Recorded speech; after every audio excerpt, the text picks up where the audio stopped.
Bonjour à tous, aujourd'hui petite synthèse sur l'histoire littéraire de la poésie. Ce cours a pour objectif de vous aider à prendre des notes. Je vais traiter la poésie en 3 temps, après une petite introduction qui reprendra les caractéristiques générales. Je m'intéresserai d'abord à la fable, puis je parlerai de la poésie lyrique, et enfin je m'intéresserai à la poésie engagée. Voilà donc les 3 points que nous allons aborder successivement dans cette synthèse sur la poésie.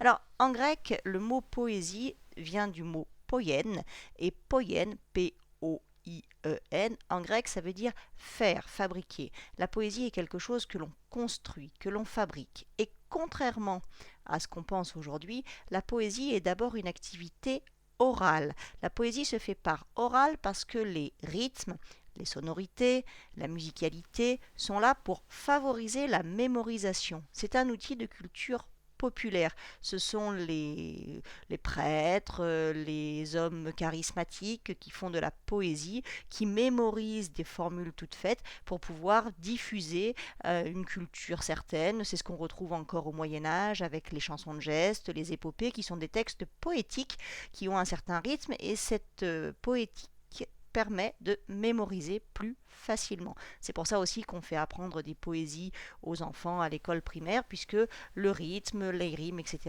sont les éléments qui facilitent cette mémorisation. Ce n'est qu'après que la poésie a évolué vers une sorte de recherche esthétique, et quand on parle aujourd'hui de langage poétique, on ne parle pas seulement des strophes, des vers, des rimes croisées, embrasées, etc. On parle aussi, dans le langage poétique, de tout ce qui est image, de tout ce qui est figure de style, les métaphores, les comparaisons, les personnifications, etc., etc. Donc cette évolution, elle part de l'oral jusqu'à l'écrit. Enfin, cette poésie, elle a énormément évolué. Pour faire simple, on a différents types de poèmes. Des poèmes à forme fixe, par exemple le sonnet, qui comporte 2 quatrains et 2 tercets, et puis cette forme fixe, elle évolue avec le temps vers les vers libres, c'est-à-dire des vers qui n'ont pas tous le même nombre de syllabes, des acrostiches, quand on prend la première lettre de chaque vers pour créer de façon verticale un mot, des calligrammes ou des poèmes en prose. Mais disons que cette grande diversité, elle évolue avec le temps. Voilà donc pour les informations générales sur la poésie. Pour ce qui concerne maintenant, premièrement, la fable. La fable, nous la connaissons essentiellement grâce à Jean de La Fontaine. Jean de La Fontaine est un auteur du XVIIe siècle.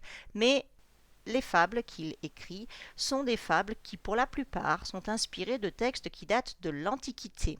Phèdre, P-H-E accent grave D-R-E, et Ésope, E-S-O-P-E, Phèdre et Ésope sont deux fabulistes de l'Antiquité.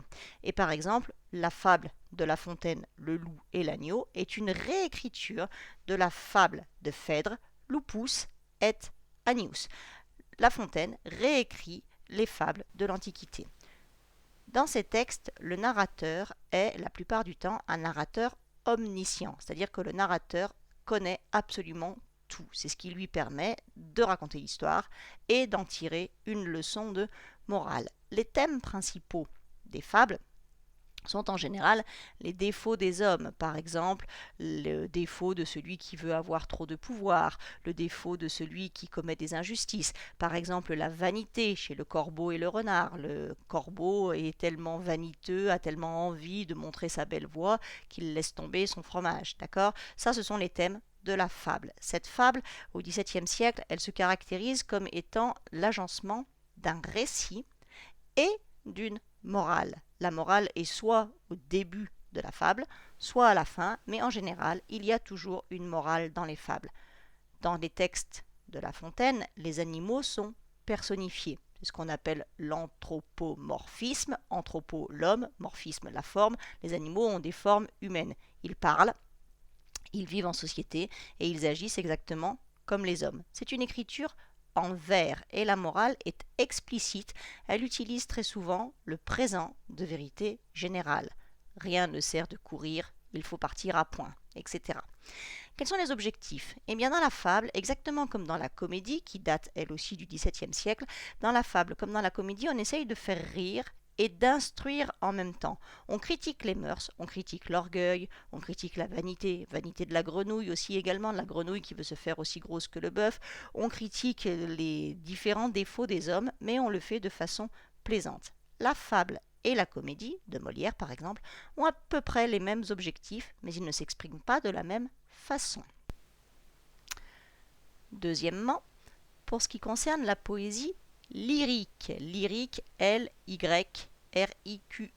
Le lyrisme, c'est l'expression des sentiments personnels. Ça vient du mot lyre, et la lyre est le petit instrument de musique que les poètes utilisent pour accompagner leur chant. C'est la lyre, la même que celle que l'on retrouve dans les Schtroumpfs, le Schtroumpf poète, ou dans Astérix, le barde a une lyre. D'accord? C'est l'instrument poétique par excellence.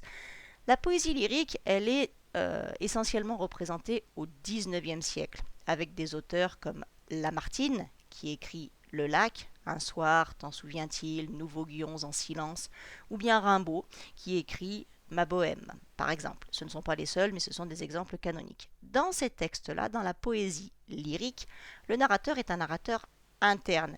Il parle de lui, il raconte sa vie, il raconte ses rêves, ses amours. Les thèmes principaux sont le temps qui passe, la mort, la douleur. Le poète lyrique est souvent triste, ce n'est pas systématique, il peut aussi être exalté comme les Rimbaud dans sa Bohème quand il va se promener dans les champs, mais le poète lyrique exprime ses sentiments et du coup la première personne du singulier, je, est très présente dans ces textes-là. Il y a énormément de figures de style et de personnification dans cette poésie lyrique. Personnification de la nature, par exemple. On retrouve des métaphores, on retrouve des apostrophes. C'est l'emblème de la poésie, le fameux « O » avec un petit accent circonflexe dessus. « O, temps, suspend, t'envole ». Cette apostrophe est l'expression de la poésie lyrique par excellence.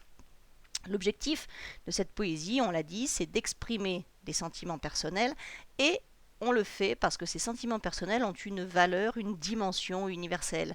La douleur face au temps qui passe, la nostalgie, l'amour malheureux, etc., etc. Le poète lyrique est celui qui s'intéresse à son cas, qui se regarde le nombril et qui se regarde le nombril pour essayer de tirer de son expérience personnelle des vérités générales. Troisième point, dernier point, la poésie engagée, surtout représentée au XXe siècle, même s'il existe des exemples de poésie engagée antérieure. Le XXe siècle n'a pas inventé ce type de poésie, mais c'est une poésie qui est très représentée au XXe siècle. Quand on dit poésie engagée, on pense par exemple au chant des partisans, chanté par Anna Marly, Marly M-A-R-L-Y. On pense aussi à des poèmes de Desnos, par exemple, Desnos, D-E-S-N-O-S, comme Ce cœur qui haïssait la guerre. Ce cœur qui haïssait la guerre, qui est un poème en vers libre, puisque les vers ne riment pas forcément, ont des nombres de syllabes irréguliers, et de la forme poétique, on ne conserve finalement qu'une espèce de rythme et de musicalité. Dans ces textes de poésie engagée, le narrateur est un narrateur interne, là aussi, mais ce narrateur interne s'adresse directement au lecteur. Il fait un appel direct au lecteur pour le pousser à s'engager. Les thèmes principaux sont l'éloge des valeurs telles que la liberté, la justice, et en même temps qu'on fait l'éloge de ces valeurs, dans la poésie engagée, on dénonce la guerre, on dénonce la barbarie, on dénonce le despotisme, on dénonce l'occupation nazie par exemple, on dénonce toutes ces choses contre lesquelles il faut se révolter. La poésie engagée pousse au combat. Au niveau des caractéristiques métriques, on l'a dit, c'est une forme moderne. Les vers sont irréguliers, on peut avoir des vers impairs, on peut avoir des vers libres, on peut avoir des poèmes en prose. Ce sont des poèmes qui se détachent petit à petit des règles trop strictes du sonnet, par exemple, ou de la poésie classique. Ces poèmes, ils sont ancrés dans une situation historique précise, et on trouve des références directes à Hitler, aux barbares, à l'affiche rouge par exemple chez Aragon, ou alors à tout ce qui concerne le contexte historique et politique, puisque l'objectif visé de la poésie engagée est de défendre une cause et de dénoncer une situation et en même temps d'appeler au combat. C'est une poésie dans laquelle on trouve souvent des impératifs, comme dans le chant des partisans. montez de la mine, descendez des collines, etc. D'accord? On appelle au combat, on veut critiquer et on veut impliquer le lecteur. Voilà, de façon très schématique, 3 types de poésie particuliers: la fable, la poésie lyrique, la poésie engagée, que nous avons classée ici par chronologie: fable 17e siècle, poésie lyrique 19e siècle, poésie engagée 20e siècle, même si bien évidemment les choses sont un petit peu plus subtiles que ça. Mais disons que la poésie n'est pas uniquement quelque chose que l'on apprend à l'école primaire pour faire fonctionner sa mémoire. La poésie peut aussi être une arme, c'était le message des poètes engagés.